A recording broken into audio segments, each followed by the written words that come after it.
Welcome to High Gluttony. I'm Gretchen. And I'm Becca, and we're two ladies on an adventure. Listen along every 10 days or so as we cook a dish we like, Quest about cannabis education, or chat with someone we respect. You can find more information about this episode at highgluttony.com. Thanks for joining us, Gluttoneers. Off we go.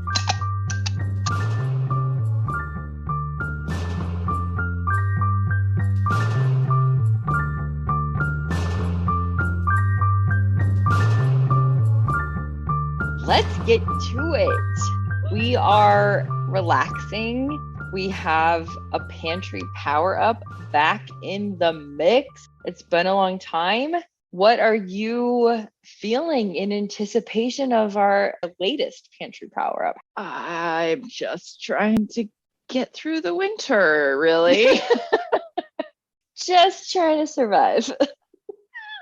That's kind of where I'm at. If I'm being truly honest, it's just struggling a little bit with everything. But how are you doing, Becca? Oh, same. I've just been reminiscing or contemplating the fact that I now live back in my hometown-ish, which is kind of weird and pleasantly surprising. I've been enjoying it so much, and James and I are constantly talking about the infrastructure here and the way that the roads are set up and the grid and the construction projects and the investments. And it's so interesting because I think you and I've briefly talked about this, but I don't know if we've gone into depth about the show How To with John Wilson on HBO, but it's so enjoyable. And in one of the recent episodes at this present moment, we'll release this much later than we're talking about all of these things. In this present moment, this episode,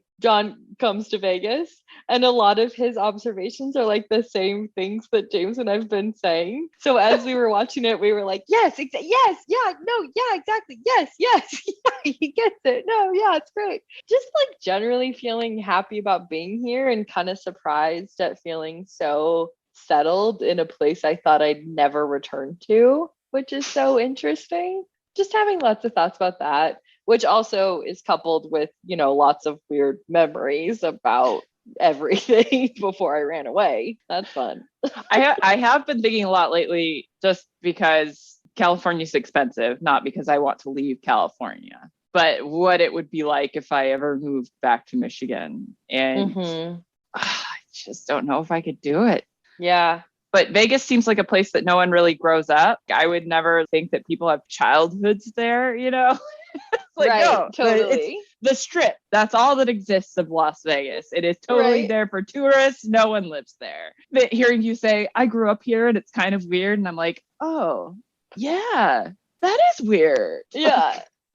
No, I know. It's super weird. There's something so appealing about the desert. And James and I are constantly talking about the light. I compare it to the Bay Area in several ways because the Bay Area is beautiful and that blue sky is such a unique kind of blue and it feels so warm and encompassing. And the sky here is wildly different day to day, and the colors change day to day and they reflect off the mountains very differently, and it's just kind of a new experience all the time, and I can't compare it to anything else. I'm excited for when you visit because you might be taken in, and then High Gluttony headquarters might be a weird random outskirt of Las Vegas. yeah. And it's not outside the realm of possibilities. I just need to be there and see how well I can handle winter time there. So that's the main concern. It's in the 60s today. I mean, we're having very similar weather today. It is a good point to make that it's kind of the same. Totally. That's good. I'm glad you enjoy living there. That is very nice. Yeah, it's a pleasant surprise. I think too, what's nice is that James has never lived in a desert climate at all. Kind of experiencing it with him is kind of experiencing it for the first time again, or at least kind of seeing it with fresh eyes because of his experience. That's kind of fun too. Yeah, it's really nice. I'm feeling good. I'm feeling settled. I'm feeling relaxed. And I think that's a good place to head into what we're making today, because we're going to make ketchup, which is all about stability. I use ketchup all the time. But before we get into the ketchup piece of what we're doing today, what are you drinking? You've been experimenting so much with your drinks lately. What's on the docket today? It's all about what I have on my bar. So today I've chosen from the Napa Valley Distillery their ancho brandy. It is a neutral brandy that they've infused with ancho chili pepper. So it's spicy. And then I've mixed that with some tonic water on the theme of putting spices into things. It's a nice spicy drink. So, ooh, that sounds nice. It's a pretty color. I can see it. It's like a dark caramel. Yeah. And I've had that for probably 2 years and not finished it. I thought I would drink it all really fast. But today's the day to get through it, at least. Yes. Today's the day I was like, we're going to drink this shit. What are you having? I'm enjoying a cannabis-infused social tonic, as it says on the label, which is the CANN THC cocktails, like the cans. And this is a cranberry sage. And so it's got 5 milligrams of THC. I thought it had CBD, but I can't find it. It's delightful. I'm very much enjoying it. Oh, good. And then I'm pairing that because that's, got a little sugar and stuff. So I'm pairing that with a purple punch. So something that's a little more mellowing, and that's got some limonene and caryophyllene and some more CBD. So that's what you're smoking. That's what I'm smoking. Exactly. There's the purple punch, because purple punch sounds like it could be another drink that you're pairing your drink with. So you're having grape. Yeah. A purple punch vape pen. I've found a little container of Jelly Bean weed from 2018 that I figure I should probably smoke, because if it's that old, it's probably not going to be good for much longer. So I'm smoking that. Okay. Today's all about what Gretchen's scrounged up from somewhere. Leftovers. Spring cleaning, almost. Ooh, that's harsh. Ooh, too old. Too old. How can you tell? It's just bitter, or? Well, either that or it's hitting the spice at the back of my throat and the smoke is not making it any better. Got it. Afflicting flavors here. Doesn't taste very good either. Gonna keep smoking it, but glad I'm getting rid of it. We are making ketchup today, which I was a little surprised when you said, could we make ketchup? Yeah, we fucking can make ketchup. I think I said, is it hard to make ketchup? Because we're tired.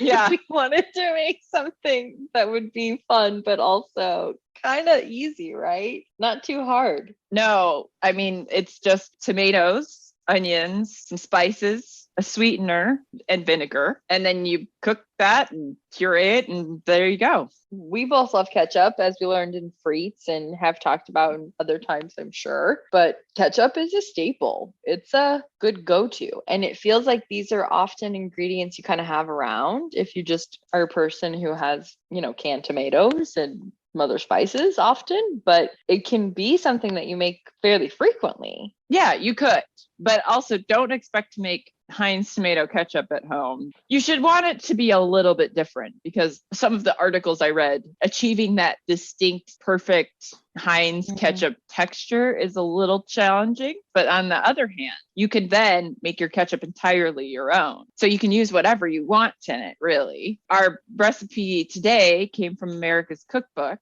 and originally included red pepper. And Becca said, can we not with the red pepper? And I said, yeah, of course, we can do whatever. We can totally not. Yeah. We can totally not do that. We'll just put in extra onion and go from there. Mm-hmm. So don't be afraid to play with your ketchup if you're going to make ketchup. I love it. And then once we started talking about ketchup, of course, both of us were fascinated in its origin and all these other questions about it, because it's so simple, but it seems like something we kind of take for granted. And of course, probably has like a much more complicated history than we're taking into account. And so I know you sort of looked into it a little bit more, but where does ketchup come from? How do we know ketchup as it is, or what was it? Ketchup probably was nothing like it is now, as we think of it, as a tomato-based condiment originally. Okay. Although I've seen several different origin stories, but the general gist seems to be that it comes from Asia somewhere. Okay. One version I found says it's a Hokkien Chinese word, catsup, which I probably am not pronouncing that right, but I have no frame of reference for Chinese pronunciation. There's also stories that say it comes from Indonesia, and it has a sort of similar thing that starts with a K, very similar type of name. Most of these sauces, though, were based off fermented fish.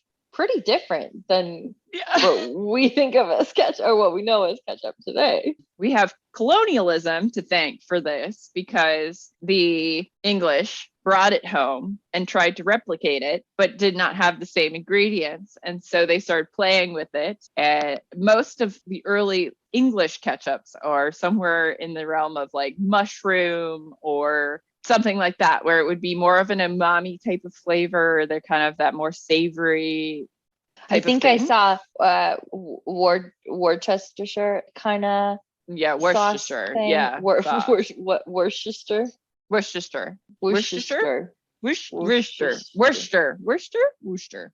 I'm sorry, I'm just making you confused now. I'm so confused. I never say it right. James always corrects me, but Worcestershire. Well, that's definitely what it's spelled like. Right. So that's it. All right. So it's kind of, so fish sauce or this other savory sauce, but more like a thinner kind of. Right. thing? Yeah. It would be a bit more of a garnish or sort of a finishing sauce would be more the general idea. Okay. So there's early recipes from the 1690s is the earliest one in print that they found.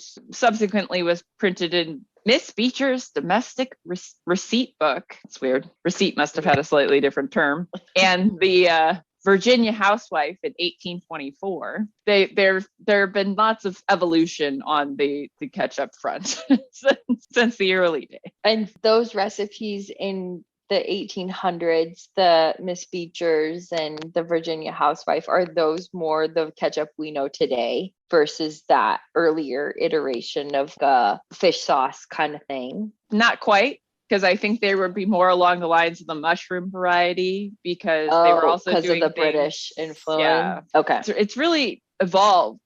I don't exactly know when the tomato part was introduced, but the Americans definitely seem to have kind of claimed that style of ketchup as our own.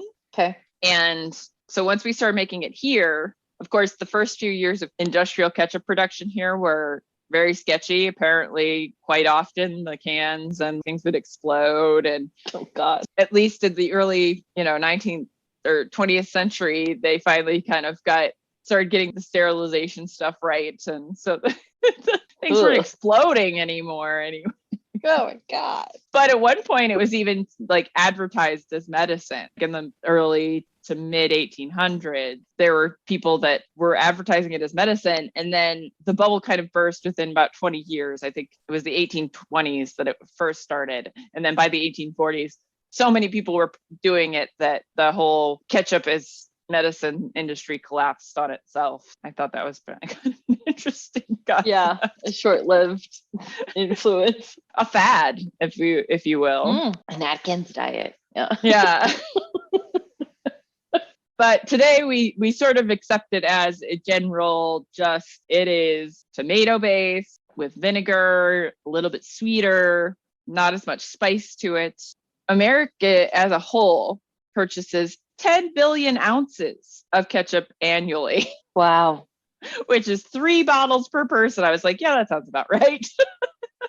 At least. Yeah. We ate a lot of ketchup. For me, yeah, I love ketchup. Oh my gosh. And then in recent years, the market's really started to diversify, and you're getting some more of the like specialty gourmet ketchups. And Sir Kensington's is probably the biggest brand. They're kind of out there now. They've started to get into more restaurants and things like that. There's definitely a love of ketchup, even though it is not our number one condiment in the US. It's actually mayonnaise. I'm not surprised. People here love mayonnaise. I mean, people love mayonnaise. It's just there's no way around that. But ketchup. Ketchup.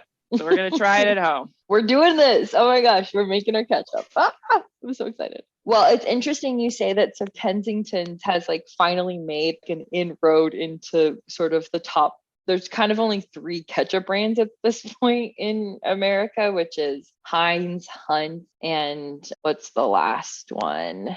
Del Monte. Oh, Del Monte, So- yeah. Del Monte. The one no one ever thinks about. Right, but is still wildly popular.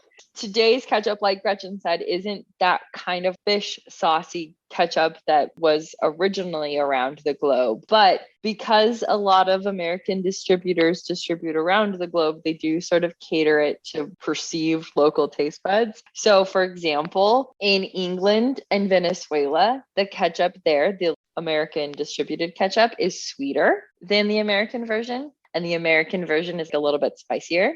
And then in the Philippines, they have a banana ketchup, which just replaces the tomatoes with banana, but is not supposed to be sweet at all. So I'm very curious about that. Gretchen's making a, oh no face. No, I don't. This is only because I like bananas on their own, but you put it into something and I hate it. So funny. I would be so curious. So it's basically just mashed bananas, sugar, vinegar, and spices. So the same thing, but it's dyed sometimes to even resemble a tomato color. Oh, that's even worse. Isn't that interesting? So, like you said, even though ketchup is very popular here, it's not the number one condiment in America. It is the number one condiment in Canada and in Finland. There you go. People in Sweden pour it over their pasta. Oh, I don't like And- that. And in some places, they use it as a dip for potato chips. I used to do that when I was a kid. You I would dip potato chips in ketchup. Yes. just like regular potato chips, like salt potato chips. It's like It's a fry. not that different from salsa Yeah. either. So Yeah. I get that, but I don't know. That seems so wild. I didn't think this was weird until I met somebody much later in my life that thought it was the weirdest thing they'd ever seen was to have somebody eat potatoes with ketchup or potato chips with ketchup. Why? It's potato. Potato loves ketchup. I don't understand. the problem. It's a different French fry. Yeah. It's a different French fry. Yeah. I mean, it makes sense. It's just even you saying it to me now, I'm like, what? Excuse me? I know you're making a face. That's why I commented. It's that other people have also found it. It is not weird. We're weird. And then the last thing is that supposedly in Eastern Europe, it's used as a topping on pizza. Oh, Which again, but not gross, because what's the real difference between marinara then? Well, marinara doesn't usually have vinegar, quite as much vinegar in it, but I get your point. Right. Yes. If it's okay chip to French fry, then it should be okay French fry to pizza. But No, I don't follow. no, you on it's not that. the same. Hamburger to pizza, hamburger bun to pizza. Okay, there. Okay. That Okay. comparison works for me. Yeah. Okay. So I thought that was kind of interesting. It is. It's fascinating. Now we know lots of ways it's used. Let's talk about what we're putting in our ketchup today. And as Gretchen said, our recipe's coming from America's Cookbook. We quartered the recipe, right? Yes. Because it was massive. So we quartered it. And we're using 1 quart of tomatoes peeled. I'm using canned. Are you using canned? Yes, I'm using whole peeled can, but you could use chunks or sauce because if you want to cut out some time, we could have just used sauce. I mean, And then 1 medium onion chopped, 2 teaspoons of salt, 1 tablespoon of sugar, but you can add more if you want, 1/2 teaspoon celery salt, 1/2 teaspoon ground mustard, 1/4 teaspoon paprika, 3/4 teaspoon whole allspice, which I don't have, 3/4 teaspoon whole cloves. I'm using ground, 1 stick of cinnamon, which Gretchen I don't doesn't have. and 1/2 cup vinegar. And I'm using rice wine. And I'm using apple with a little bit of rice wine because I didn't quite have enough apple.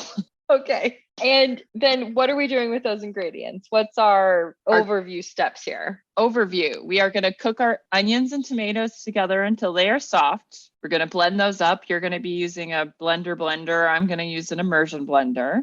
Then after that step is done, we're going to add all of our spices and seasonings. We are cooking rapidly until it's reduced by about half. Then we will be adding our vinegar and then cook until it's very thick and storing it in a clean container. Okay. What special equipment will we need today? A blender and something to put it in, and a pot. I love it. It's And very, what very world simple. level? So simple. What world level are you thinking? I'm going to say it's a world level 1. Since it's just so simple, it takes a little bit of time. And especially if you're not trying to aim for anything in particular, you're just looking for richly flavored, tasty sauce. That's all you really need. To put on your burger, to dip your chips into, to pour on your pasta or pizza.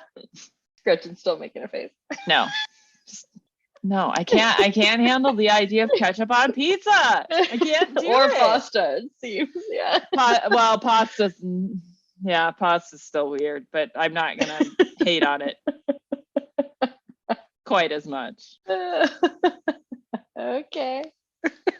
So should we just get started on our tomatoes then? And our onions? Yeah. What temperature are you going to put your pan at? Probably medium. Yeah. Okay. I'm going to smash up my tomatoes with my hands here. Okay. Just a little bit so that when I go to blend it later, it'll be easier. That makes sense. Because the tomatoes are already soft. We're really just cooking it to get the onions soft. And maybe like combine the flavors. Right. Yes. Start your flavor integration. Oh, okay. Yeah. That's what I meant. So I'm going to kind of just put that all in there. I'm going to throw a lid on here just because it needs to warm up and I want it to do that more quickly. Without losing moisture. Right. Or, okay. Because our second cook is when we're going to really take the moisture out. So right now we're really just trying to break down our onions so they're soft. Woo! Man, that ancho stuff is spicy. I guess so. It just aerosolizes a little bit up into my nose. Okay, so we've got our tomatoes and onions simmering away. I thought it could be cool. We both were interested in what catsup, CATSUP, versus ketchup, KETCHUP, where that whole situation came from. So both words are derived from that catsup that Gretchen was talking about, that like pickled fish sauce, but it did eventually make its way to Malaysia, where it became ketchup, KECHAP, and KETJAP in Indonesia. So ketchup and ketchup, and then catsup and ketchup both became interchangeable at some point. So the ketchup, as we know it with the K, is obviously much more popular today. But the C version probably dates to a different romanization of the same word. And so I don't know what that means, but there's maybe like some dialect thing that influenced those differences. It also seems like at some point somebody wanted to just like make it sound not like this English version. So they just slightly changed it a little bit. In 1800, like Gretchen was saying, the most common version was the K in England. But in the US, it was the C version. Oh, and interesting. Yeah, super weird. They never really like canceled each other out. They both just coexisted for a long time. But you would see here in the US both versions. I guess it was not until 1988 that Del Monte changed the spelling to K. And Hunt's and Heinz changed it much earlier on to try to distinguish themselves from any of the other competitors here in the US. And so once they did that, most other places followed suit. And Del Monte held on to it all the way into the 1980s because they were trying to distinguish themselves then from Heinz and Hunt's. All of it, though, is the same here in the US. At this point, there's no real difference, and there wasn't a huge difference to begin with. It's just this slight variation that became common in one place, and the slight other variation became common in the other place. So that's it. Not a lot of mystery. I was hoping for more of and then this happened, and then this happened. But mostly it was like, Well, this one just kind of became popular here and people don't really know why. And then this one just kind of became popular here. But now, because America distributes everywhere, it's just, ketchup. Well, yeah, it's disappointing how generic most of food history is. Yeah. No one really knows what happened here. Oh. Yeah. So my tomato stuff is boiling. Okay, I'm gonna turn mine up just a little bit because it's got a It's little simmer, but it doesn't seem, I don't think it's gonna break down for a little while still. So our tomatoes and onions are soft. I'm getting my Very soft. very soft. Getting my immersion blender out. You're gonna have a little extra step. Now you do know about blending hot things, right? Tell me about it. Number one thing is when you're blending anything that's hot, you don't want to have a ton of volume because the heat is going to expand. So you can't put it in a sealed container because things will explode. Well, if you put too much in, it has the potential to blow the top off and then you have a hot mess everywhere. Don't want to fill up your blender quite as much. So you may need to do it in 2 batches just to make it safer for yourself and make sure you're not putting a closed top on. You want to put the top on, but take the little plastic that thing plastic hole. So that's your main concerns. I'm going to pour half in and show you and let you tell me if you think that's too much or not. Well, we also need to know how big your blender is. There you go. Yeah, exactly. So let me put half in, and then I can let you know, because if it's a big blender, maybe all will work. You might be able to do all of it once. Yeah, because mine's cooked down a fair amount, so it's not. If I had a good sized blender, I wouldn't be necessarily worried about blending the whole thing at the same time. Okay, that makes sense. And also still just need to be really careful. Yes. Be careful because it's hot. Okay, let me show you. I ended up doing all of it because it didn't feel like. Oh, you're fine. Yeah, you've got tons of room. Yeah. Volume is a key here. That was why I was like, wait. If it's a Vitamix and it's huge, it's an 8 cup. You might be fine. Yeah, so you're fine. Okay, but I'm still gonna leave the plastic thing out. Yes. Okay. Yeah. All right. Blending. Okay. Another nice thing about homemade ketchup is it doesn't need to be super thin. It doesn't need to be super smooth. It can be a little chunkier if you want. Yeah, it can be super smooth. Or it can be super smooth. It's up to you. Love it. I always thought ketchup was an offshoot of chutneys. So I was kind of surprised when we started doing the research because that was why I thought the C where the C came from was that it was sort of an offshoot of chutney. And so they were using the C, but no, none of that is true. I had made that up entirely in my head. Well, they're not wholly different, right? They're just not the same. No, not at all. Okay, so then for me, mine goes back into my pan on the stove. Right, and mine is still in my pan on the stove. Okay, and I'm gonna bring the temperature back up to like a low kind of situation. Yeah. Okay. All right, so we're going to add everything except for the vinegar. I know the step actually I had written in there says that we're adding the vinegar, but I forgot that they said to add it later. And I think that's just to help preserve some of the flavor from the vinegar. So now what's going in are our spices and sugar and salt? Yes. Okay. I love the color of all the spices. Yeah. The colors of all the spices. I also added a little black garlic to my ketchup here. I have some fun. Black garlic crystals I bought at Trader Joe's. And I was like, that would be kind of an interesting flavor to throw in there. Since this particular recipe doesn't actually have any garlic in it. Oh, forgot my mustard. My ground clove is kind of cloying on my tongue. What do? More salt? Yeah, more salt. Yeah. Okay.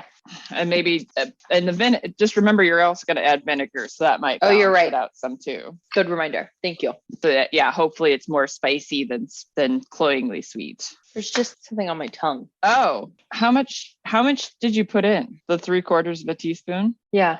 Because it's ground, it might be a bit more intense. Well, that's fitting. Just because, and then also because it does have that the sort of analgesic quality to it. If it's really hitting your tongue, you might be getting like more of a sensation than an actual flavor. So you could balance that out a little bit with like, if you want to add a little like cumin or something maybe like a little that. more paprika. Yeah, or a little more paprika if you want to make it spicier. Okay, And just sort of balance that sweet spice out with something a little bit more spicy or spicy, spicy or spicy. Okay, spicy or spicy, love it. I was gonna say savory. I'll do some smoked paprika. There you go, a little smoky action. Yeah. I've had mine on low just because it keeps sputtering because it's that thick consistency, and so don't want to put it up too high. I also don't want to spend forever stirring this to get it to reduce. Sure. I am slowly raising the heat here. Let's see if I can get it to reduce a little bit faster without sputtering all over me. Although I'm just constantly stirring it too, so it's can't get away from it. So when do we add the vinegar then? I'm going to add it in a few minutes once I think it's reduced some. Okay. I crank it up and hope that the stirring will help keep it from sputtering too much at me. Also wondering that if I put tomato paste in here, that would definitely help thicken it up because tomato paste is like tomato concentrate.